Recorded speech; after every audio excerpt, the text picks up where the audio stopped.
Halo, selamat siang pemirsa. Saya Fandi Hasib kembali hadir memperbarui informasi Anda dalam Anyus Siang di awal pekan hari Senin hari ini. Dan selain 3 informasi tadi, kami juga telah menyiapkan beragam informasi menarik lainnya untuk Anda. Dan informasi pertama dari rekan saya, Lovia Nadian. Lovia, ada informasi apa lagi hari ini? Baik, terima kasih Fandi. Halo pemirsa, hari ini kami memiliki informasi terkait perkembangan kasus pengendara motor gede yang menerobos ring 1 Istana dan juga perkembangan kasus narkoba yang menjerat selebgram Miley Cyrus. Dan pemirsa, inilah Anyus Siang selengkapnya.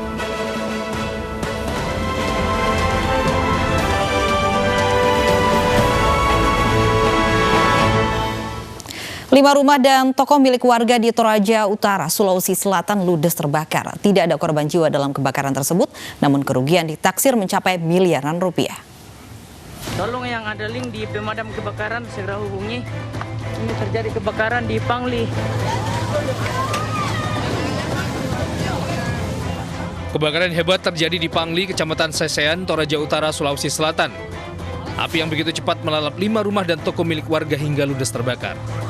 6 mobil pemadam kebakaran Toraja Utara diterjunkan untuk menjinakkan si jago merah.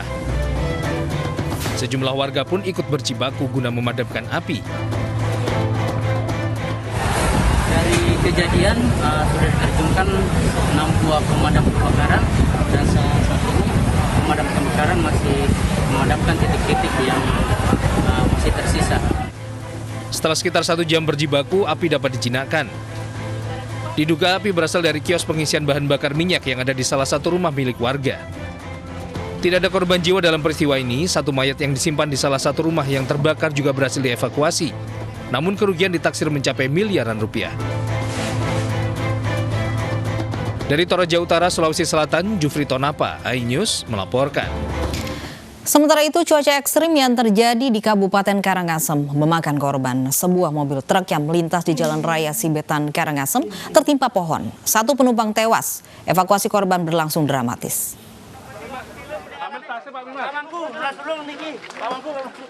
Tim SAR gabungan berusaha mengevakuasi Kadek Juliawan, kernet sopir truk yang terjepit bagian depan truk setelah badan kendaraan tertimpa pohon tumbang. 1 persatu bagian kendaraan dipotong untuk memudahkan evakuasi. Juliawan tewas saat bagian depan truk menjepit dirinya. Insiden pohon tumbang ini terjadi di Jalan Raya Sibetan, Karangasem, Bali. Korban selanjutnya dibawa ke RSUD Karangasem. Target kita itu terjepit, kita berusaha dulu memotong kayu, kemudian kita dorong bersama-sama, akhirnya kita potong semua badan truk yang menjepit, akhirnya kita bisa berhasil evakuasi. Itu berapa korban? Korban 2, yang 1 supirnya sudah bisa keluar, sudah di rumah sakit, kemudian yang satunya tadi kita langsung berhasil evakuasi karena terjepit, tertindih. Sementara itu, sopir truk Iwayan Nuri Astawa selamat dan hanya mengalami luka di bagian kepala dan kaki. Hujan dan angin kencang masih akan berlangsung. Cuaca ekstrim membuat warga harus berhati-hati, khususnya saat beraktivitas di luar rumah. Dari Karangasem, Bali, Yunda Arista, iNews melaporkan. Hanya karena akan memutar arah, seorang pengendara motor menjadi korban pengeroyokan rombongan iring-iringan pengantar jenazah di Jalan Tambak, Menteng, Jakarta Pusat. Tak terima dianiaya, korban melaporkan hal ini ke polisi. Tinggal dikubur, pengawalan malah ribut. Aksi pengeroyokan pemotor oleh rombongan pengantar jenazah di kawasan Jalan Tambak, Menteng, Jakarta Pusat terekam kamera warga. Rombongan pengantar jenazah yang merasa terhambat lajunya mengeroyok pemotor yang berusaha untuk memutar arah. Aksi pengeroyokan akhirnya berhasil dilerai warga. Kronologinya jadi ada iring-iringan pengawalan. Ya mungkin ceritanya dihadang gitu kan. Terus mungkin si korban mau nerobos atau gimana gitu kan. Ya jadi langsung terjadi pemukulan gitu. Tak terima dianiaya, korban melaporkan kasus ini pada Polsek Metro Menteng, Jakarta Pusat. Korban yang menderita luka lebam di bagian wajah, kaki, dan tangan datang didampingi temannya untuk membuat laporan. Awalnya dia lagi nganter ngubur, baru dari dari keluar lagi gang, terus saya jalan biasa, jalan-jalan, tiba-tiba pas di belokan saya mau belok, saya berhenti, terus saya turun tuh dia tiba-tiba mukul. Menjadikan perhatian kami Polsek Metro Menteng yang punya wilayah, kami segera mungkin bersama tim menuju ke tempat kejadian, mengumpulkan bahan keterangan, informasi dari saksi-saksi, dan menganalisa video yang viral di media sosial. Saat ini polisi masih mendalami kasus dan akan memeriksa sejumlah saksi terkait penganiayaan yang terjadi. Dari Jakarta, Rani Sanjaya, iNews melaporkan. Perempuan muda ditemukan tewas bersimbah darah di salah satu kamar hotel di kota Kediri, Jawa Timur. Diduga perempuan muda ini dibunuh karena ditemukan luka di bagian kepala. Kasus ini tengah ditangani Polres Kediri Kota.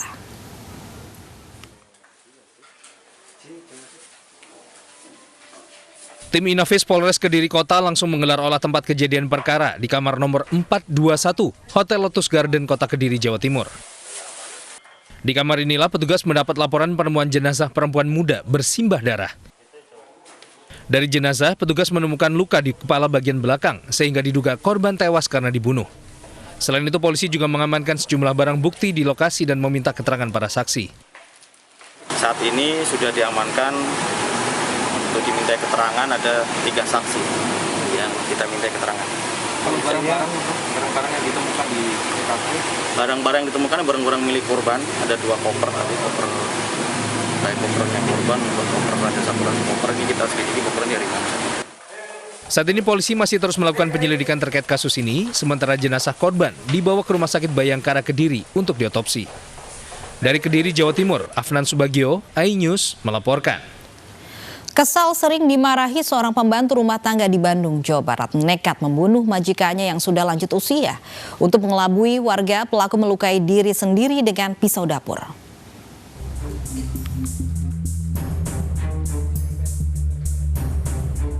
Kasus pembunuhan Dewi Romla, wanita 85 tahun warga Cijawura Girang, Kecamatan Buah Batu, Kota Bandung, Kamis 18 Februari lalu akhirnya terungkap. Pelaku ternyata adalah Ratna, pembantu rumah tangga korban. Untuk menutupi perbuatannya, pelaku melaporkan adanya pencurian dengan kekerasan. Bahkan pelaku juga berpura-pura menjadi korban kekerasan dengan menusuk diri di bagian perut dengan pisau dapur. Ibunya juga mengalami cedera, katanya berdarah. Kalau itu saya nggak lihat karena pada saat saya datang pembantunya sudah dibawa ke rumah sakit terdekat. Namun drama Ratna tak dipercaya begitu saja oleh polisi. Setelah pemeriksaan mendalam, Ratna pun akhirnya mengakui telah membunuh majikannya karena kesal sering dimarahi. Pemeriksaan dari olah TKP belum ada barang-barang yang hilang maupun dari keluarga korban dinyatakan ada barang yang hilang. Cuman dilapori awal dari pihak keluarga seolah-olah itu ada pencurian. Tapi sudah kita pengembangan dan hasilnya bahwa pelaku pun sudah mengakui bahwa dia yang melakukannya. Sudah sabar, saya dipukul, saya pukul kembali kepalanya sampai 3 kali. Di kepala 3 kali, ya. Bagian depan, bagian belakang, bagian atas, sebelah mana? Atas.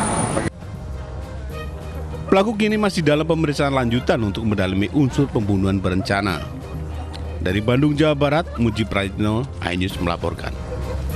Kita beralih ke informasi lainnya, pemirsa. Indonesia Corruption Watch meminta KPK menelusuri aliran dana dugaan korupsi yang melibatkan Gubernur Sulawesi Selatan Nurdin Abdullah.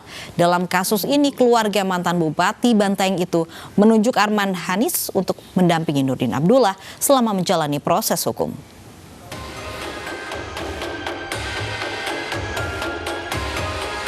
Setelah KPK menetapkan Gubernur Sulawesi Selatan Nurdin Abdullah sebagai tersangka dalam dugaan kasus korupsi proyek infrastruktur, Indonesia Corruption Watch meminta Komisi Anti Rasuah untuk menelusuri keterlibatan Nurdin dalam proyek lainnya di Sulawesi Selatan. Sebab menurut ICW, mantan Bupati Bantaeng ini pernah disebut terafiliasi dengan perusahaan pertambangan pasir. Nurdin diduga memanfaatkan kewenangannya untuk memberikan amdal terhadap 2 perusahaan tambang. Penting bagi kita semua untuk mengawasi proyek-proyek lainnya, termasuk proyek reklamasi Makassar, dan juga aparat penegak hukum punya kewajiban untuk mendalami kasus-kasus lain yang diduga menyangkut nama Nurdin Abdullah. Sementara itu, sebagai salah satu partai pengusung Nurdin Abdullah di Pilgub Sulawesi Selatan, PDI Perjuangan mengaku akan terus memantau perkembangan proses hukum yang menyeret mantan Bupati Bantaeng itu. Tapi kita tunggu keterangan resmi dari KPK setelah mengadakan pemeriksaan. Partai tidak melakukan intervensi hukum. Itu yang penting. Termasuk nggak akan diberikan? Ya nanti kami akan lihat perkembangan. Tapi partai tidak melakukan intervensi hukum terhadap masalah tersebut. Kami terus belajar dari setiap persoalan. Kami terus memperbaiki diri. Karena PD Perjuangan adalah partai besar. Kami punya 28 juta pemilih lebih. Kami punya 1,4 juta pengurus partai yang aktif. Nah, sehingga semuanya harus menegakkan disiplin. Semuanya tidak boleh menyalahgunakan kekuasaan. Dalam dugaan korupsi infrastruktur di Sulawesi Selatan, Nurdin Abdullah diduga menerima uang 2 miliar rupiah dari kontraktor untuk memuluskan sejumlah proyek di Sulawesi Selatan. Kini Nurdin Abdullah ditahan di rutan KPK Cabang Guntur selama 20 hari ke depan terhitung sejak 27 Februari 2021. Pihak keluarga menunjuk Arman Hanis untuk mendampingi Nurdin Abdullah selama menjalani proses hukum di KPK. Dari Jakarta, Tim Liputan iNews melaporkan. Ya, pemirsa dan juga Fandi, kasus ini masih dalam penyelidikan, termasuk ini ada dugaan suap 2 miliar rupiah yang mungkin nanti juga akan diselidiki pihak-pihak terkait yang nggak menerima suap dan ini. kita akan cari tahu ada informasi terbaru apa dari gedung KPK dan juga dari Makassar, Sulawesi Selatan. Ada rekan-rekan kami di gedung KPK, Ririn Oktaviana dan juga Rifa Majid di Makassar, Sulawesi Selatan. Kita ke gedung KPK terlebih dulu. Ririn, ada informasi terbaru apa dari pemeriksaan atau penetapan tersangka Nurdin Abdullah di sana?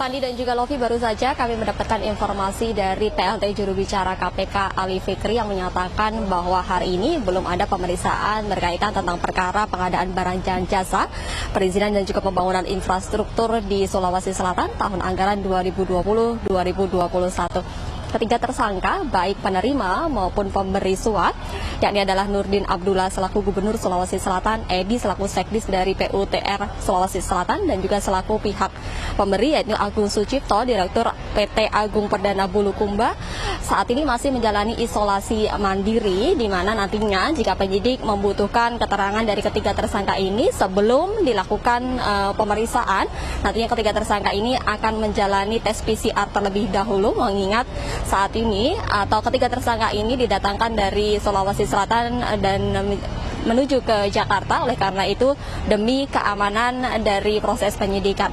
Dan dapat kami informasikan juga bahwa ketiga tersangka juga menjalani penahanan pertamanya, yakni selama 20 hari ke depan, dimulai tanggal 27 Februari hingga 18 Maret mendatang. Diinformasikan dalam konferensi pers yang dipimpin langsung oleh Ketua KPK Firly Bahuri yang menyampaikan bahwa Agung Sucipto ini merupakan rekan dari Nurdin Abdullah yang telah mengerjakan proyek mulai tahun 2019 hingga tahun 2021. Dan di tahun 2021, Agung ini meminta kembali kepada Nurdin Abdullah untuk dapat mengerjakan proyek-proyek yang dikerjakan oleh Provinsi Sulawesi Selatan. Salah satunya adalah proyek pengerjaan infrastruktur di Kabupaten Sinjai, Sulawesi Selatan.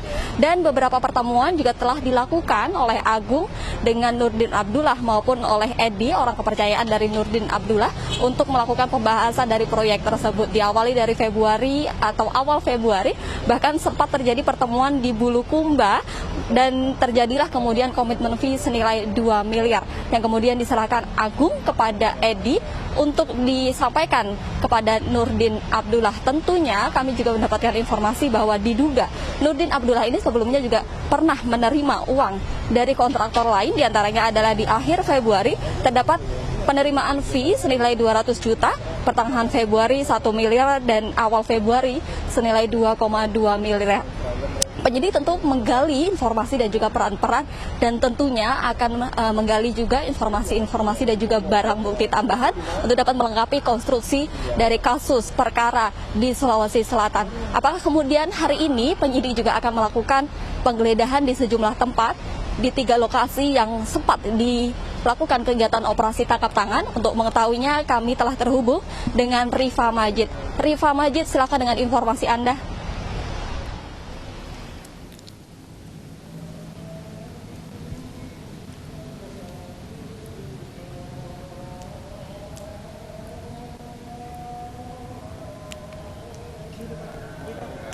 Baik, Pandi dan juga Lovi, di hari pertama bekerja pasca OTT atau operasi tangkap tangan yang melibatkan Gubernur Provinsi Sulawesi Selatan Nurdin Abdullah, hari ini suasana di kantor Gubernur Provinsi Sulawesi Selatan terpantau sepi seperti yang Anda saksikan saat ini. Kami berada tepat di depan lobi utama dari kantor Gubernur Provinsi Sulawesi Selatan. Biasanya di lokasi ini terparkir kendaraan dari pimpinan atau bahkan Gubernur Sulawesi Selatan, namun hari ini kami tidak melihat adanya mobil pimpinan yang terparkir di lokasi ini. Berdasarkan pantauan kami sejak pagi tadi, memang aktivitas di kantor gubernur ini berjalan seperti biasa, berjalan normal, tidak ada yang berubah, aktivitas pelayanan juga tetap berjalan sebagaimana mestinya. Namun pagi tadi Wakil Gubernur Sulawesi Selatan yang juga saat ini menjabat sebagai pelaksana tugas Gubernur Sulawesi Selatan Andi Sudirman Sulaiman pagi tadi memimpin rapat tertutup internal, rapat koordinasi tertutup internal Pemprov Sulsel dengan kepala-kepala OPD begitu. Mereka membahas dan juga menekankan langkah-langkah strategis pasca OTT ini. Yang pertama ditekankan adalah bagaimana penanganan COVID-19, terkhusus untuk progres vaksinasi, kemudian pemulihan ekonomi, langkah intervensi yang dilakukan pasca OTT ini berdasarkan data BPS nantinya. Kemudian juga yang tadi juga disampaikan oleh Wakil Gubernur Sulawesi Selatan adalah terkait dengan penguatan fungsi staf ahli, asisten, serta transparansi dalam administrasi yang dilakukan di lingkup pemerintah Provinsi Sulawesi Selatan. Usai rapat yang dilakukan tadi pagi, kami juga sempat melihat ada beberapa tim pembangunan infrastruktur yang juga hadir di sini. Mereka seperti menghadap begitu ya kepada Gubernur Provinsi Sulawesi Selatan. Memang setelah OTT yang dilakukan dan melibatkan Gubernur Sulawesi Selatan pada Sabtu kemarin, hingga saat ini masih banyak ternyata masyarakat di Provinsi Sulawesi Selatan sendiri yang tidak yakin dan tidak percaya karena memang OTT ini sangat mengejutkan begitu. Bahkan banyak masyarakat yang tidak yakin apakah benar Gubernur Provinsi Sulawesi Selatan Nurdin Abdullah ini terlibat dalam kasus tindak pidana korupsi. Nah, untuk itu pemirsa kami akan menghadirkan wawancara singkat kami dengan beberapa orang warga menanyakan tanggapan mereka terkait dengan OTT yang terjadi pada Sabtu lalu. Percaya tidak kalau Gubernur Sulsel Pak NA ini melakukan korupsi? Kalau menurut saya pribadi, ya saya percaya. Karena yang menangkap ini adalah KPK, lembaga yang kredibel. Jadi ya, saya percaya berita ini. Kalau menurut saya sih Kak, kasihan karena nggak tahu tiba-tiba langsung ada kayak gitu. Dan orang juga masih nggak percaya. Orang kayak Nurdin Abdullah itu korupsi atau enggak, sampai sekarang ini masih nggak percaya. Saya pribadi sih, saya kan artinya kenal, artinya sudah tahu gubernur bagaimana.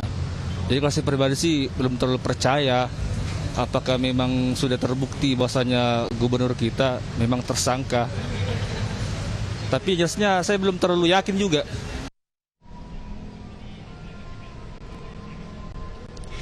Baik, demikian laporan kami. Kembali ke studio Fandi dan Lovi.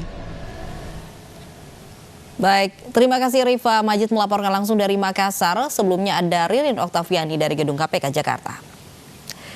Jenazah anggota Dewan Pengawas Komisi Pemberantasan Korupsi Artijo Alkostar pagi tadi dimakamkan di Kompleks Pemakaman UII Kampus Terpadu Universitas Islam Indonesia di Sleman, Yogyakarta. Pemakaman Artijo disaksikan pimpinan dan seluruh anggota Dewan Pengawas Komisi Pemberantasan Korupsi.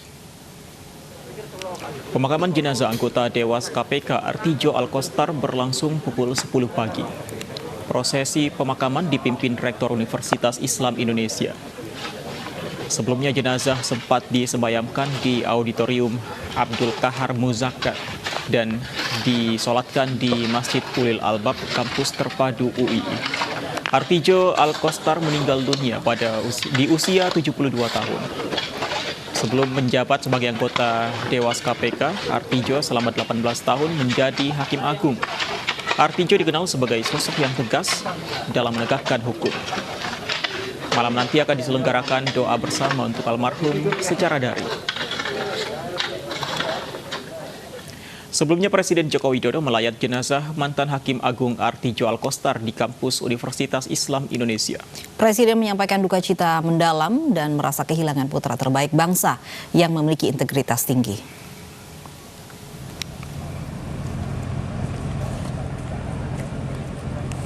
Presiden Joko Widodo tiba di auditorium kampus terpadu UII, Jalan Kaliurang, Sleman, Yogyakarta, pukul 8 pagi. Jokowi melayat almarhum Artijo Alkostar yang disemayamkan di dalam auditorium.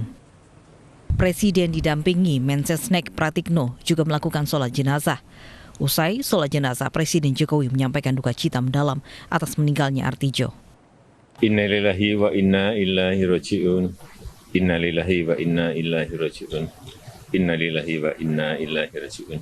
Kemarin hari Minggu telah berpulang ke rahmatullah beliau Bapak Artijo Alkostar.